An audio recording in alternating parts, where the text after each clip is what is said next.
एक बार फिर से वेलकम है आप सभी का आपके अपने यूट्यूब चैनल स्टडी XYZ में। और आज हम देखेंगे आरआरबी ग्रुप डी की प्रीवियस ईयर 19 तारीख का पेपर शिफ्ट 2 का। ठीक है, शिफ्ट 2 पेपर देखेंगे। शिफ्ट 1 देख चुके हैं और साथ ही 17-18 के तीनों शिफ्ट के प्रश्न देख चुके हैं, तीनों के। ठीक है, ग्रुप डी का यह प्रीवियस ईयर पेपर होगा। ग्रुप डी का ध्यान रखिए, ग्रुप डी का प्रीवियस ईयर पेपर जो कि आगामी ग्रुप डी के पेपर में बहुत सारा हुप टू हुप क्वेश्चन देखने को मिल सकता है। ठीक है, इसलिए सारे प्रीवियस ईयर को हम करने की कोशिश कर रहे हैं। ठीक है, और आज तक जो हमारा है 221 प्रश्न हो चुका है। 221 प्रश्न हम कर चुके हैं, 221 प्रश्नों को देख चुके हैं। आज हमारा 222 प्रश्न से स्टार्ट होगा। तो चलिए शुरू करते हैं। इससे पहले कि आपने इसके पिछले पार्ट्स को नहीं देखा है तो डिस्क्रिप्शन में आपको वीडियो का लिंक मिल जाएगा, वहाँ से आप इसके पिछले पार्ट्स को भी देख सकते हैं। तो बिना देरी के शुरू करते हैं। चलिए, आज का हमारा 222 नंबर प्रश्न है, वो है आगरा शहर के संस्थापक माने जाते हैं। तो आपको बताना है कि निम्न में से कौन आगरा शहर का संस्थापक हैं। तो इसका जो सही आंसर हो जाएगा वो होगा सिकंदर लोधी। ठीक है, ऑप्शन ए हमारा करेक्ट आंसर हो जाएगा। सिकंदर लोधी आगरा शहर के संस्थापक माने जाते हैं। आगरा शहर का संस्थापक सिकंदर लोधी को कहा जाता है। और सिकंदर लोधी ने आगरा शहर की जो स्थापना है कब किया था, वो किया था 1504 ईस्वी में। ठीक है, 1504 ईस्वी में आपको ध्यान रखना है। और इसे जो है आगरा शहर को अपनी राजधानी कब घोषित किए थे, तो वो 1506 ईस्वी में अपनी राजधानी घोषित किए थे। आपको याद रखना है इतने फैक्ट। ठीक है, मतलब अगला नंबर प्रश्न है 123 नंबर। एक वस्तु को अवतल दर्पण के सामने उसके वक्रता केंद्र और फोकस बिंदु के बीच स्थित एक बिंदु पर रखा गया है, छवि का निर्माण कहाँ पर होगा। तो आपको बताना है कि जब अवतल दर्पण के सामने जो है वक्रता केंद्र और फोकस बिंदु के बीच किसी बिंदु पर वस्तु को रखा जाए तो उसकी जो प्रतिबिंब है वो कहाँ बनेगी। तो इसका जो करेक्ट आंसर हो जाएगा वो होगा वक्रता केंद्र से परे किसी बिंदु पर, यानी कि वक्रता केंद्र के परे किसी भी पॉइंट पर हमारा जो छवि है बन सकता है। ठीक है, ऑप्शन सी हमारा करेक्ट आंसर हो जाएगा।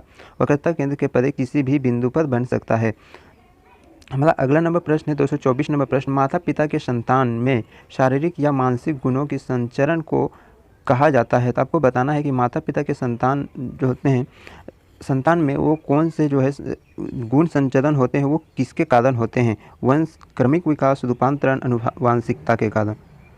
तो इसका जो करेक्ट आंसर हो जाएगा वो होगा ऑप्शन डी, अनुवांशिकता के कारण। ठीक है, अनुवांशिकता के कारण जो है अपने पुत्रों के जो आने वाली पीढ़ी होते हैं उनमें जो है गुण शारीरिक या मानसिक गुण जो है संचरण करता है, उन पे जाता है। ठीक है, और अनुवांशिकता का सिद्धांत किसने दिया था, तो अनुवांशिकता का सिद्धांत ग्रेगरी मेंडल ने दिया था। ग्रेगरी मेंडल ने, आपको याद रखना है, इसलिए अनुवांशिकता का सिद्धांत के जो जनक है वो ग्रेगरी मेंडल को ही कहा जाता है। ठीक है, हमारा अगला नंबर प्रश्न 225 नंबर प्रश्न। भारत और चीन के बीच की सीमा रेखा कहलाती है। तो भारत और चीन के जो सीमा है उसे क्या कहा जाता है वो आपको बताना है। तो इसका जो करेक्ट आंसर हो जाएगा वो होगा ऑप्शन सी, रेड क्लिफ। ठीक है, नहीं रेड क्लिप किसके और किसके बीच है, भारत और पाकिस्तान के बीच। रेड क्लिप भारत और पाकिस्तान के बीच है। ठीक है, और हमें यहाँ पूछा गया है भारत और चीन के बीच कौन सी सीमा रेखा है, तो वो हो जाएगा ऑप्शन सी, मैकमोहन रेखा। ठीक है, मैकमोहन रेखा भारत और चीन के बीच है। और रेड क्लिप की बात करें तो रेड क्लिप भारत और पाकिस्तान के बीच है। हमारा अगला नंबर प्रश्न है 226 नंबर। किसका प्रयोग कारों में पेट्रोल ईंधन के रूप में किया जाता है। ठीक है, तो आपको बताना है कि निम्न में से किसका प्रयोग कारों में पेट्रोल के ईंधन के रूप में किया जाता है। तो इसका जो करेक्ट आंसर हो जाएगा वो होगा इथेनॉल। ठीक है, इथेनॉल हमारा करेक्ट आंसर हो जाएगा। ठीक है, इथेनॉल हमारा करेक्ट आंसर हो जाएगा। और एक बात याद रखना है कि पेट्रोलियम जो है जीवाश्म ईंधन से प्राप्त होता है। किस ईंधन से प्राप्त होता है, जीवाश्म ईंधन से पेट्रोल प्राप्त होता है। हमारा अगला नंबर प्रश्न है, निम्नलिखित में से किस वैज्ञानिक ने अपनी पुस्तक ऑरिजिन ऑफ स्पीसीज में कार्बनिक विकास के लिए एक क्रियाविधि का सुझाव दिया था। तो इसका जो करेक्ट आंसर हो जाएगा वो होगा चार्ल्स डार्विन। ठीक है, चार्ल्स डार्विन आपको याद होगा कि चार्ल्स डार्विन ने ही विकास का सिद्धांत का प्रतिपादन किया था। और यहाँ पर विकास शब्द भी देखने को मिलता है, कार्बनिक विकास के लिए क्रियाविधि का सुझाव दिया गया है। तो आपको याद रखना है कि चार्ल्स डार्विन की पुस्तक जो है ऑरिजिन ऑफ स्पीसीज, वो कार्बनिक विकास के लिए क्रियाविधि का सुझाव दिया है। हमारा अगला नंबर प्रश्न है 228 नंबर। एक वस्तु एक नियत वेग से उत्तर की दिशा में गति करती है तो वस्तु पर लागू नेट बल होगा। तो आपको याद रखनी है इसका जो नेट बल है वो शून्य होगा। ठीक है, ऑप्शन ए हमारा करेक्ट आंसर हो जाएगा, ऑप्शन ए शून्य होगा। ठीक है, और इसके साथ ही आपको याद रखना है कि बल और विस्थापन परस्पर लंबवत होते हैं, तब उसका जो बल और विस्थापन परस्पर जब भी लंबवत होते हैं तो उसका कार्य जो है शून्य ही होता है। और साथ ही बल या विस्थापन कोई भी एक यदि शून्य होगा तो उसका कार्य भी शून्य होगा। हमारा अगला नंबर प्रश्न है 229 नंबर। लिम्बाराम किस खेल से संबंधित है। लिम्बाराम किस खेल से संबंधित, आपको बताना है निम्न में से किन खेल से लिम्बाराम संबंधित हैं। तो इसका जो करेक्ट आंसर हो जाएगा वो होगा तीरंदाजी। ठीक है, तीरंदाजी से संबंधित है लिम्बा राम। ठीक है, लिम्बा राम। एक पौधे के बीज में आगामी पौधा किसके रूप में होता है? एक पौधे के बीज में आगामी पौधा किसके रूप में होता है, ये आपको बताना है। तो इसका जो करेक्ट आंसर हो जाएगा वो होगा भ्रूण। भ्रूण के रूप में बीज में जो है आगामी पौधा, जो आगे आने वाली पौधा होती है, जो कि आगे बीज से उत्पन्न होती है जो पौधा, वो भ्रूण के रूप में बीज में उत्पन्न होती है। ठीक है, हमारा अगला नंबर प्रश्न है, तापमान को केल्विन पैमाने से सेल्सियस पैमाने में बदलने के लिए आपको करना होगा। तो क्या करना होगा केल्विन को सेल्सियस में बदलने के लिए, ये आपको बताना है। तो इसका जो सही आंसर हो जाएगा वो होगा 273 से घटाना होगा। तो 273 से घटाना होगा किस ऑप्शन में है? तो देखेंगे कि हमारा ऑप्शन डी, दिए गए तापमान में से 273 घटाना होगा केल्विन को सेल्सियस में चेंज करने के लिए। केल्विन सेल्सियस और रोमन सेल्सियस, फ़ारेनहाइट, रोमन और केल्विन को जो है ये आपस में निकालने के लिए आपको फार्मूला ज्ञात ही होगा। नहीं ज्ञात है तो हम लिख देते हैं C-0/100 बराबर F-32/180 बराबर R-0/80 बराबर केल्विन K-273/100। ठीक है, ये हमारा फार्मूला होता है। इस फार्मूले से आप सेल्सियस भी निकाल सकते हैं, फ़ारेनहाइट भी निकाल सकते हैं, रोमन भी निकाल सकते हैं और हमारा केल्विन भी निकाल सकते हैं। ठीक है, आपको ये फार्मूला थोड़ा याद रखना होगा। इस फार्मूले से हम कुछ भी, किसी का भी मान निकाल सकते हैं। हमारा अगला नंबर प्रश्न है, गंडमाला गोइट्रे किसकी कमी के कारण होता है?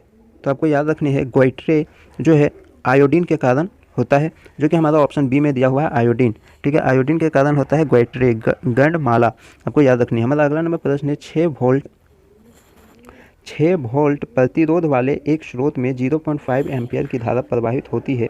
स्रोत द्वारा प्रतिरोध को आपूर्ति की गई पावर होगी। तो आपको पावर ज्ञात करनी है। पावर एक बार मैंने इसके पिछले पार्ट में ही बताया था। पावर का फॉर्मूला VI। ठीक है, P = V × I। ठीक है, मैंने ये फार्मूला बताया था। ये यहाँ पर देखेंगे कि 6 वोल्ट, भी हमारा दिया हुआ है 6 वोल्ट और एम्पियर दिया हुआ है 0.5 एम्पियर। ठीक है, 2 और 2 से 3, तो हमारा 3.0 वाट हमारा करेक्ट आंसर हो जाएगा, जो कि ऑप्शन डी में हमें देखने को मिल रहा है। ऑप्शन डी हमारा करेक्ट आंसर हो जाएगा। ठीक है, 3.0 वाट। हमारा अगला नंबर प्रश्न है, पिछले 10 वर्षों में भारत के किस क्षेत्र में FDI प्रवाह सबसे ज़्यादा रहा है?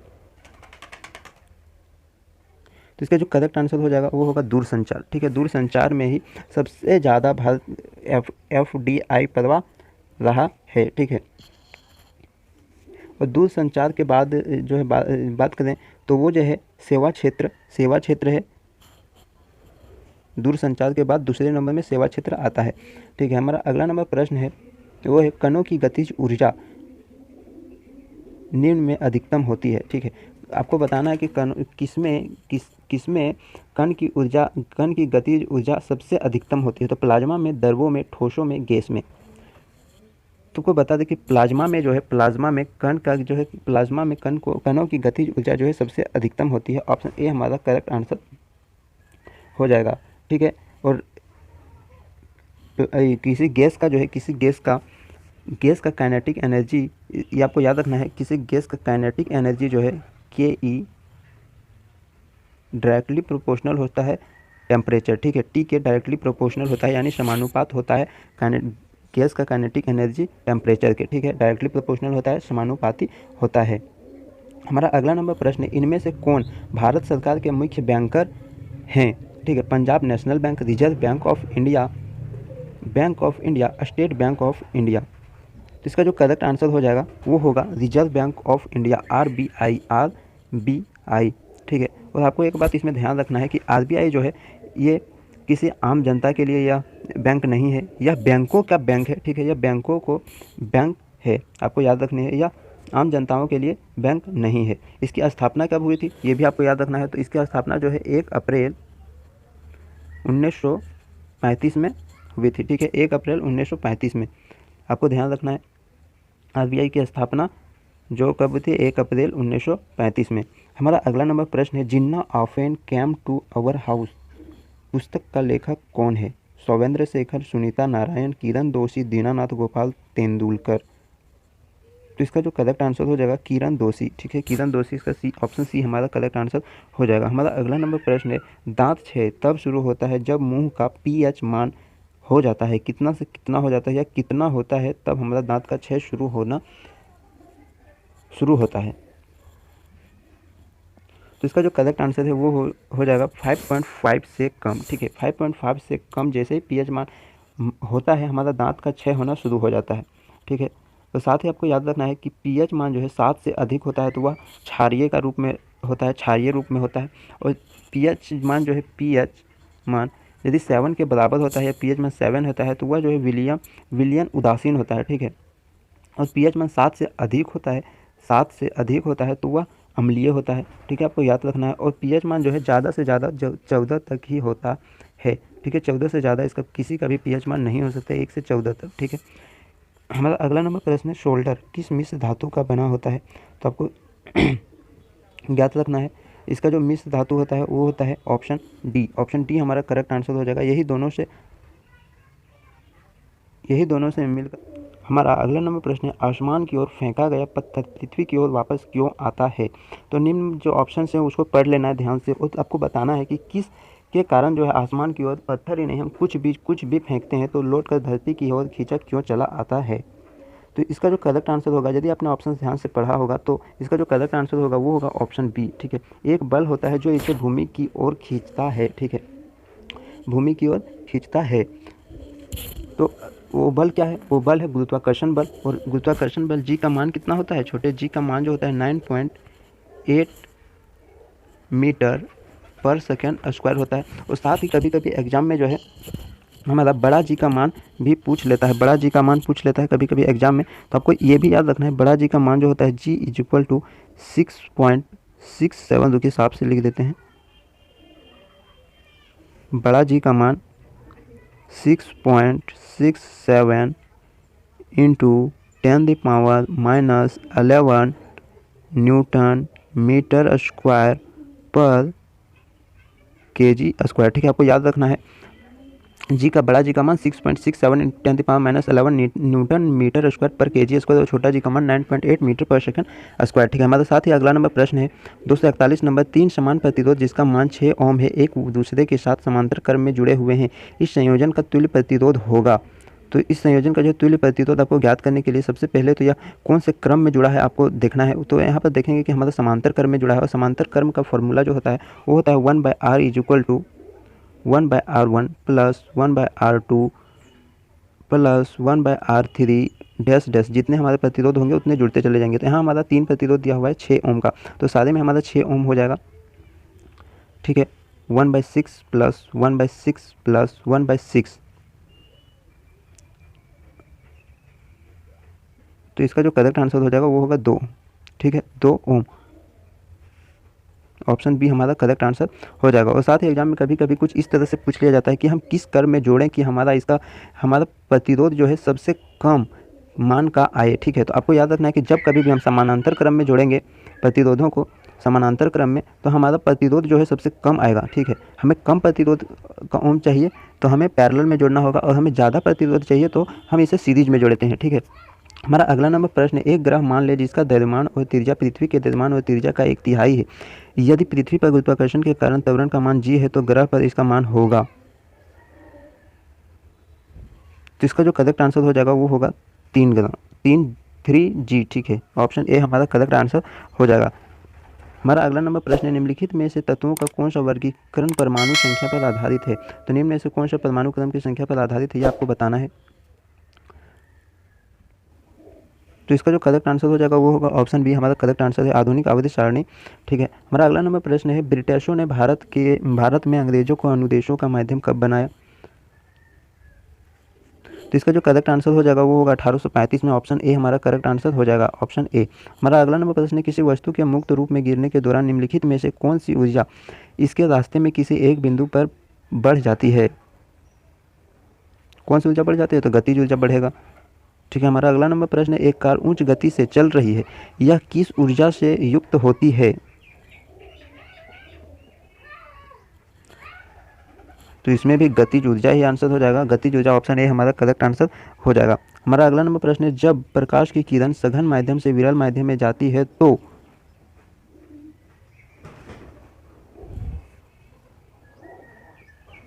इसका जो आंसर हो जाएगा, जब कभी भी सघन माध्यम से विरल माध्यम में जाता है प्रकाश तो प्रकाश की गति बढ़ जाएगी और वह अभिलंब से दूर झुकेगी। ठीक है, ऑप्शन बी हमारा करेक्ट आंसर हो जाएगा। ऑप्शन बी करेक्ट आंसर हो जाएगा। और जब कभी विरल से सघन माध्यम में जाएगी तो यह किसके तरफ झुकेगी? अभिलंब की तरफ झुकेगी। अभी तो इसमें अभिलंब से दूर झुक जाएगी, लेकिन जब कभी विरल से सघन में आएगी तो यह अभिलंब की तरफ झुकेगी। ठीक है, ये याद रखना आपको। हमारा इसका जो अगला नंबर प्रश्न है वो है 248 नंबर, कौन सा ऊतक पौधे के प्रकाश संश्लेषण हिस्सा से सामग्री के परिवहन में मदद करता है? तो आपको याद रखना पौधे में प्रकाश संश्लेषण का जो है फ्लोएम। ठीक है, ऑप्शन ए हमारा करेक्ट आंसर हो जाएगा। प्रकाश संश्लेषण जो है सभी जगह, पौधा जो है खाना किससे बनाता है? प्रकाश से बनाता है। ठीक है, और प्रकाश संश्लेषण खाने को कौन पहुंचाता है? फ्लोएम पहुंचाता है। तो प्रकाश संश्लेषण हिस्सों को सामग्री में परिवहन में मदद करता है। तो ऑप्शन ए हमारा फ्लोएम। और जल को कौन पौधे के सभी जगहों पर पहुंचाता है? तो वो जाइलम हो जाता है। ठीक है, ये इतना आपको याद रखना। हमारा अगला नंबर प्रश्न है, जब pH मान 7 से 14 की ओर बढ़ता है तो यह दर्शाता है कि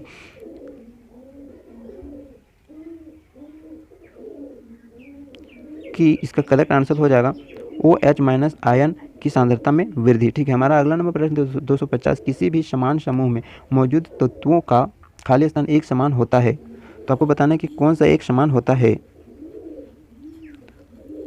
तो इसका जो करेक्ट आंसर हो जाएगा वो होगा संयोजी इलेक्ट्रॉन की संख्या। ठीक है, संयोजी इलेक्ट्रॉन की संख्या जो है समान होता है। ऑप्शन ए हमारा करेक्ट आंसर हो जाएगा। और साथ ही यहाँ पर हम आज तक जो है हम 250 प्रश्न कर चुके हैं। ठीक है, हम टोटल इसमें आपको बता दें कि हम 250 प्रश्न कर चुके हैं। ठीक है, और साथ ही हम पूरे 1000 प्रश्नों को कंप्लीट करेंगे। पिछले पार्ट को नहीं देखे तो डिस्क्रिप्शन में आपको लिंक मिल जाएगा, वहाँ से आप जाकर के देख सकते हैं। और आगे देखने के लिए चैनल को सब्सक्राइब कर लीजिए। वीडियो कैसा लगा वीडियो को लाइक करके, चैनल को सब्सक्राइब नहीं किया तो चैनल को सब्सक्राइब कर लीजिए। और डिस्क्रिप्शन में बताइए कि आपको वीडियो कैसा लगा है और इसमें क्या क्या चेंजेस करने चाहिए। ठीक है, हमारा फिर मिलते हैं अगले वीडियो पर, तब तक के लिए देखते रहिए स्टडी XY।